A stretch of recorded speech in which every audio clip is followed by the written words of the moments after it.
Hello students, তোমাদের সকলকে স্বাগত জানিয়ে আজকের ভিডিও শুরু করছি। আজকের ভিডিওর বিষয় দশম শ্রেণী গণিত, সমানুপাত, অনুপাত ও সমানুপাতের একটি অঙ্ক, যেটি আমি তোমাদের এখানে সমাধান করে দেখিয়ে দিয়েছি। তাহলে চলো বেশি দেরি না করে ভিডিওটি শুরু করা যাক।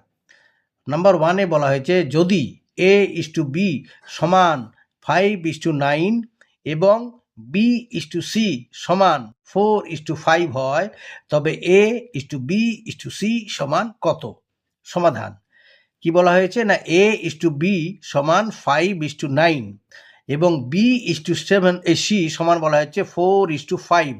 তাহলে ভালো করে দেখো, b:c বলা হয়েছে 4:5, b:c 4:5, তাহলে এখানে b কত আছে? 9 আছে। ভালো করে দেখো, a:b মানে এখানে b আছে 9, এখানে 4, তাহলে এটাকে 9 করতে হবে। কি করে করা যায়? আগে এই 4টাকে 1-এ আনতে হবে, মানে দুটো পদকে এটা কি করতে হবে, 4/4 5/4, মানে উভয় পদকেই কি করব, 4 দিয়ে ভাগ করব। 4কে 4 দিয়ে ভাগ করলাম, 5কেও 4 দিয়ে ভাগ করতে হবে। এবার কি হলো, 4কে 4 দিয়ে ভাগ করলে হচ্ছে 1:5/4, ঠিক আছে, 1:5/4। এবার 1টাকে 9 করতে হবে, যেহেতু বিটা এখানে 9 আছে, হ্যাঁ এটা 1 আছে, তাহলে এখানে 9 করতে গেলে একেও 9 দিয়ে গুণ করতে হবে, 5/4কেও 9 দিয়ে গুণ করতে হবে।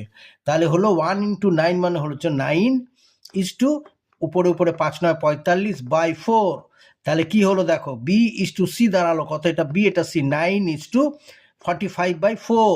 এখন এবারে কি বলেছে, এই যে a:b:c করতে বলেছে, বার করতে বলেছে, সেটাকে লিখলাম। সুতরাং a:b:c সমান হচ্ছে এই যে 5:9, এটা 9 হচ্ছে 5:9, আর এটা 45/4, 5:9:45/4। এবার এটাকে কি করব, পূর্ণ সংখ্যায় করব, মানে এটাকে 4 দিয়ে গুণ, এটাকেও 4 দিয়ে গুণ, এটাকে প্রতিটি পদকে 4 দিয়ে গুণ করবো। তো 5:4:9:4:45/4কে 4 দিয়ে গুণ, তাহলে হলো 4×5 20, 4×9 36, 4-এ 4 কেটে গেলে হলো 45। এটাই হলো উত্তর, ঠিক আছে।